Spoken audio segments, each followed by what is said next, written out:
Section 1.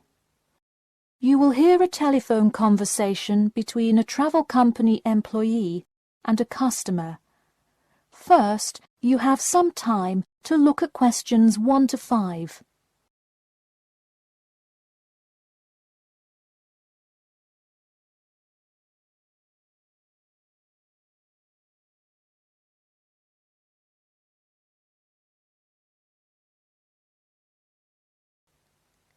Now we shall begin. You should answer the questions as you listen, because you will not hear the recording a second time. Listen carefully and answer questions 1 to 5. Hello? Hi, good morning. This is Talia from Parrot Bay Travel Agency. Is Robert Goddard there? Yes, speaking. I'm so sorry that I made such an early phone call, and I'm calling to ask a few questions about your most recent vacation. Could I have 5 minutes of your time? Sure thing. Great, thanks. Now, I see here that you visited Melbourne. Was this your first visit to Melbourne? No, I have actually been there twice before. I see. Now, what would you say was your favourite part about Melbourne? Well, I did like seeing the exotic wildlife, and there are great sights to see, but I have to say I was most impressed by the amazing weather. Yeah, the weather there is amazing. Which of the sites listed as part of our official tour did you see? And of those, which was your favourite? First I saw the theatre, which was beautifully designed. It was not nearly as cool as the town hall, though. The building is a huge part of Melbourne's history. Definitely my favourite. I saw the aquarium too, but wasn't too impressed. I see. Yes, people often have great reviews of Town Hall. Now, I would like to ask you about your dining experience. Did you enjoy the food there? Absolutely, I loved it. I'm glad to hear it. Could you tell me a little bit about what you most enjoyed about the food? Being such an international city, I loved the variety. I could find any type of food I wanted, whether I wanted seafood, burgers, or anything else. You name it, and they had it. Did you drive to Melbourne? No, I flew. I thought about going by train, but in the interest of time, I decided to go by plane. Right, I see. Before you hear the rest of the conversation, you have some time to look at questions 6 to 10.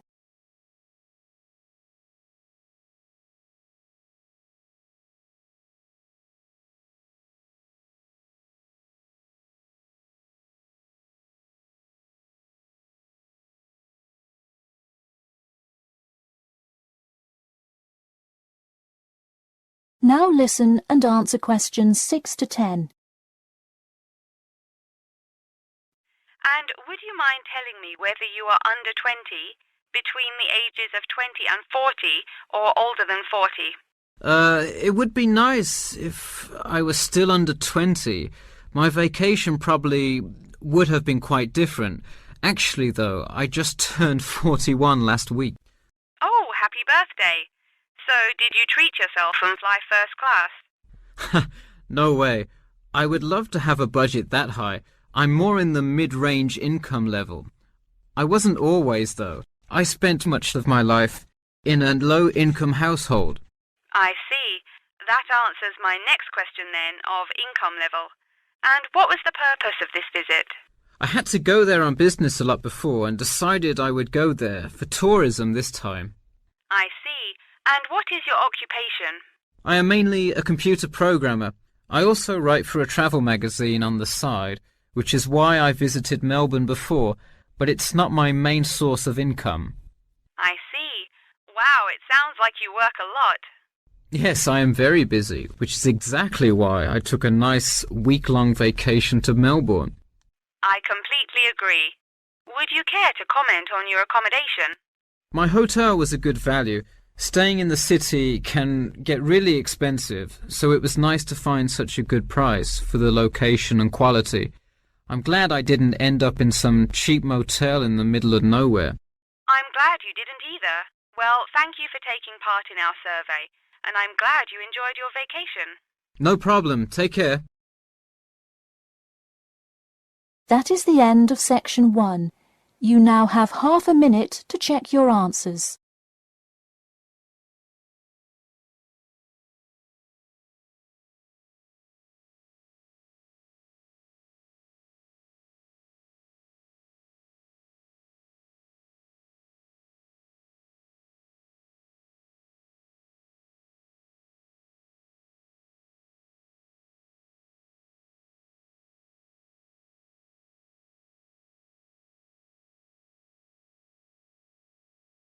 Now turn to Section 2.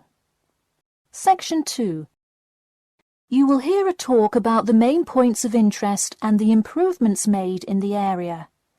First, you have some time to look at questions 11 to 15.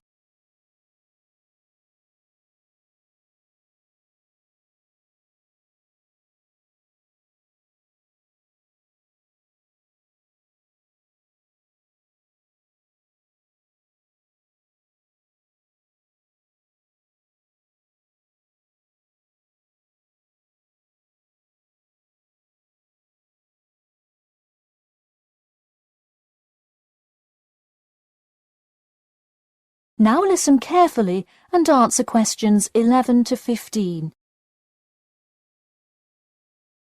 Thank you all for coming to our community meeting. As you know, we're excited to unveil our improvement plan as we look forward to the influx of tourists in the summer months.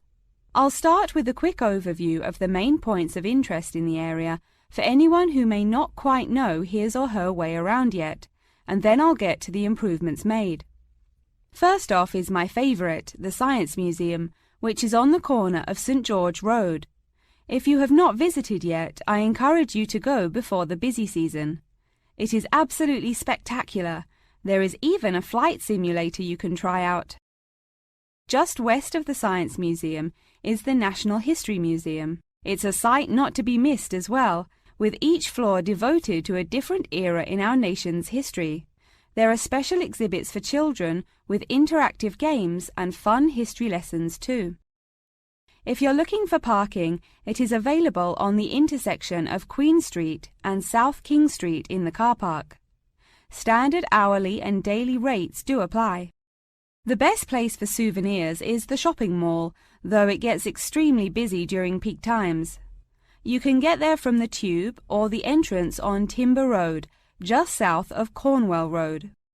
This area has students everywhere, usually from the primary school across the street from the shopping mall. Classes often take field trips and engage in guided tours through the area. So that's the overview of the main sites, and hopefully by now I've given you a general idea of the area. Before you hear the rest of the talk, you have some time to look at questions 16 to 20.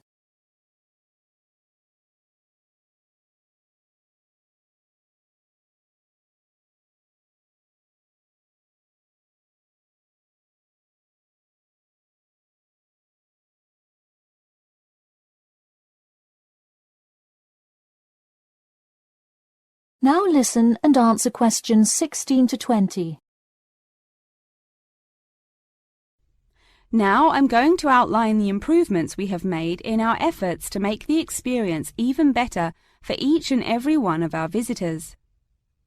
You probably noticed when you first drove into the car park this morning that there is now additional signage to help avoid confusion. The directions were not entirely clear at first, so we have increased the number of one-way signs indicating the correct direction of traffic flow. Not far from there, in line with our mission of giving back to the community, we constructed a brand new playground for the primary school. It is really something to be excited for. The equipment is state-of-the-art and includes swings, a small climbing wall, and even an obstacle course. Now we'll head north and take a look at the Science Museum.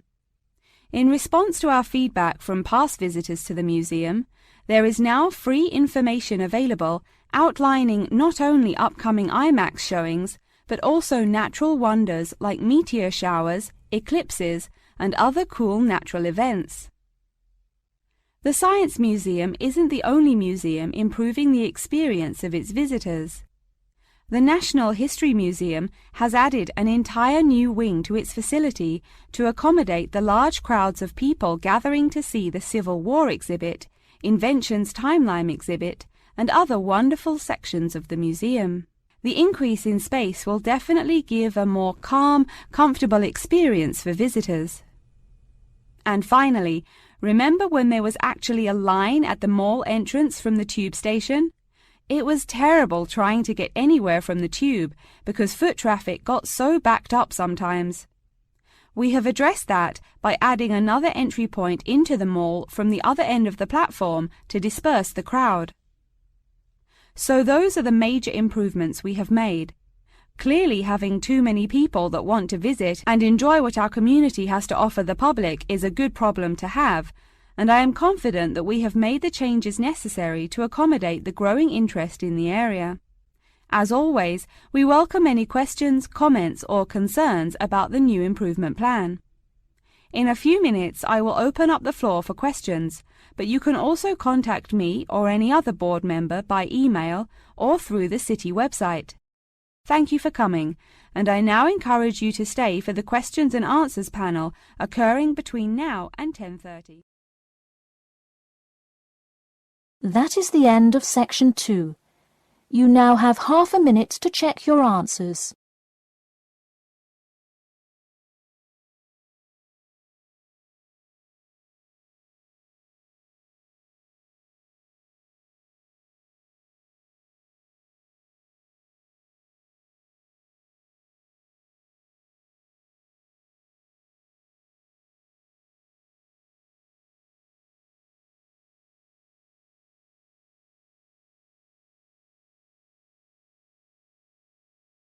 Now turn to section 3. Section 3. You will hear two students called Jane and Mark talking to their tutor about the project assignments for their senior thesis. First, you have some time to look at questions 21 to 23.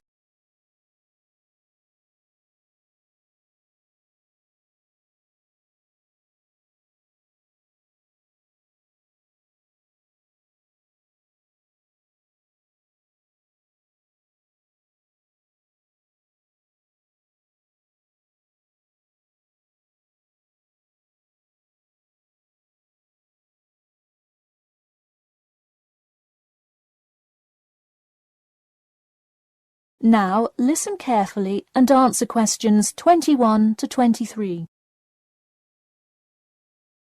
So, you were both given your project assignments for your senior thesis today, right? Yes, and we already have to submit our topics next week. But how could they give us a grade this soon? No, next week's due date will not be counted towards your final grade. The teachers are just going to read your topic and give you feedback. Oh, I see. So first we should come up with our topics, and then what? Well, once you know what you want to study, you need to think about how you'll study it. You need to decide on your research methods. The methods will be the main part of your paper. What about the results section? Well, I can give you feedback on that, but you will be the one carrying out an experiment, and thus will have to produce the results on your own. What I would like to do today is practice writing research papers before you even begin your report. I'll give you samples of old data from past experience, and you can practice writing results and drawing conclusions. I think that would be really helpful. Yeah, it sounds like a lot of extra work, but I'm sure it would make our actual project easier. You're exactly right. So let's get started. First, let's try this simple experiment on fruit flies. Read the information and then take 25 minutes to summarize a results and conclusion section. That's really important. Pay attention to the time limit. Okay, does it still have to be 6,000 words? No, don't worry about that. What if we get off topic? I wouldn't worry too much. You'll have so much information to write about that it should be easy to stay on topic. Before you hear the rest of the talk, you have some time to look at questions 24 to 30.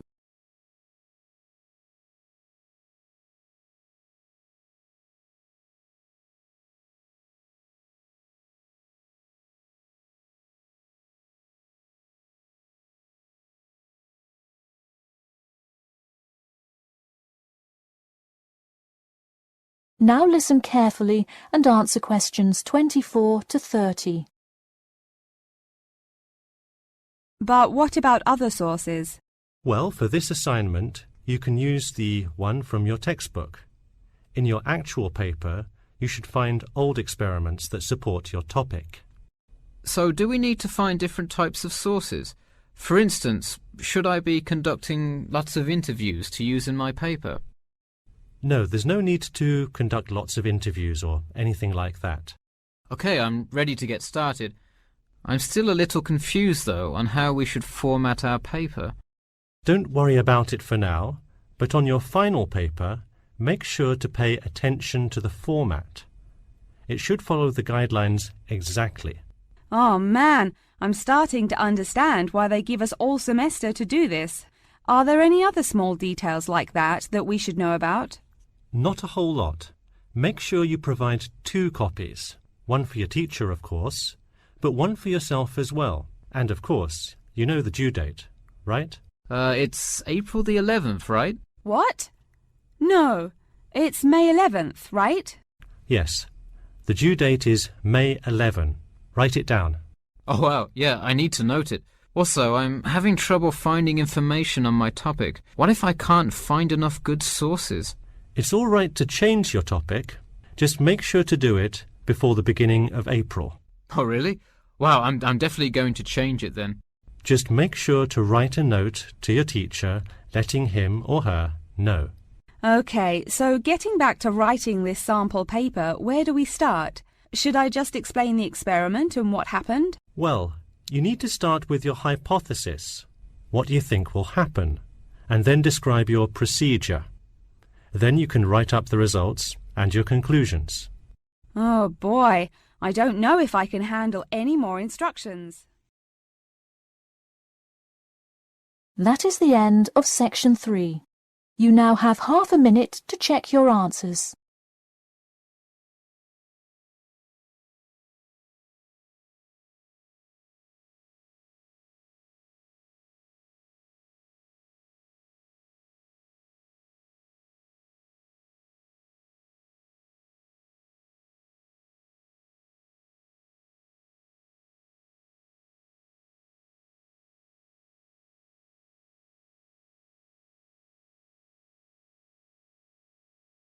Now turn to section 4.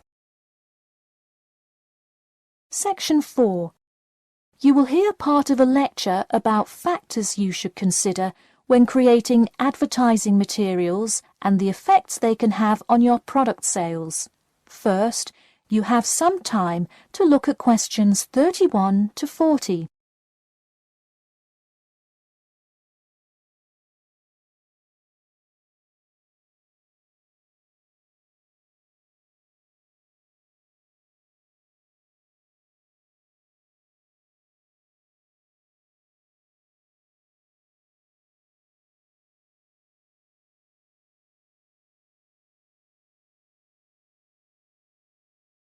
Now listen carefully and answer questions 31 to 40. Hello class, and welcome back to Marketing Strategies. This week I will expand upon last week's lecture by talking about factors you should consider when creating advertising materials and the effects they can have on your product sales. Lesson 1. Limit your advertising to the geographic area of your target market. Though you may have a product that people want in a large area, the distance that customers are willing to travel is a significant factor in their choice of where to purchase that product. Take this example. If you're really hungry and decide you want a burrito, would you choose the restaurant that is a block from your apartment, or the one that is just as good, or even slightly better, across town? Of course, you'd pick the closer restaurant. Next, there's the method of communication to your target market. How do you decide among radio ads, TV commercials, flyers, or even word of mouth?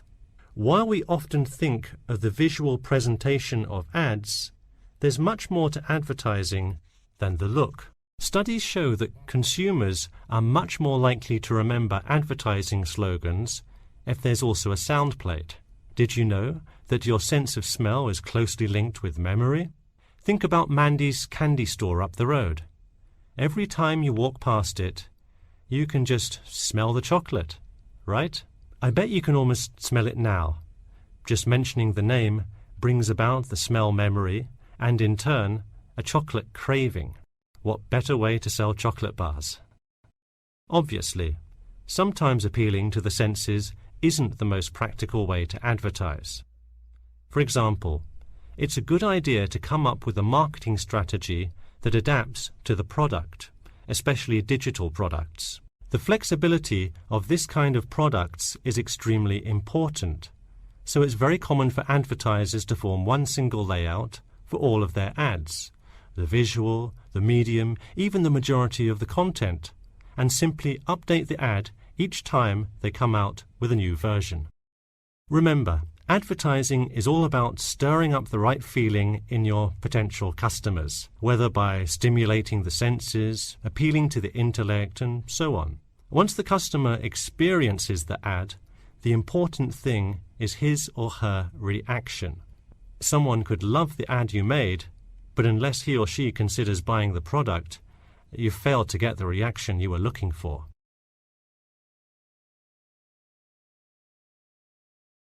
So once you have successfully reached your target customer, and you have his or her business, often you will want to expand to a larger market. More often than not, the same marketing strategies you used in your small campaign may not work for a larger audience. The larger you scale your product, the more factors you must consider. For instance, Apple operates worldwide, so they must tailor their advertising for each market they enter. Often you'll see Apple ads on international flights that appear not only in English, which is the lingua franca of most regions, but also in the native languages of the majority of passengers. I travelled to Russia last week, and it was really interesting to see the same Nike ad that I've seen 100 times, except this time it was in Russian. Okay, going back to the medium of the advertisement, even after choosing to create print ads instead of radio announcements, television commercials, etc., there is more to consider. If you print your ad in a newspaper, it will be read by a far different audience than if you print your ad in a popular magazine. Would you put an ad for the new Justin Bieber album in a newspaper? Probably not, because that product is most suitable for youths. Let's face it, do you know anyone under the age of 25 that buys a newspaper? No. Now let's try a few strategy exercises. Imagine you're a company that is aiming to improve the environment by making products that reduce human waste. How would you advertise your product? Clearly it would send the wrong message if you put up flyers or other materials that cause lots of waste paper. Consider instead putting commercials on the Health Channel or buying ad space on websites like UNESCO. Or here's another example. What is one great place to advertise suntan lotion? How about a swimming pool? It has the exact group of people that need the product. All right, one last thing. Let's say you're filming a commercial for a water filter pitcher. What would be good scenery to use for the background? Think about somewhere calm and relaxing with clean, fresh water. Can't you see how much more effective a commercial with the beautiful scenery and flowing rivers of a national park would be than, say, water dripping from a tap? So to wrap things up today, think about the geography of your target market, the type of marketing material you should use, and the most effective way to appeal to the customer in order to make a successful ad campaign. That is all I have for you today. Make sure to read through Chapter 8 for Monday if you have not done so already. Okay, now I'd be happy to answer any questions you may have. That is the end of section 4. You now have half a minute to check your answers.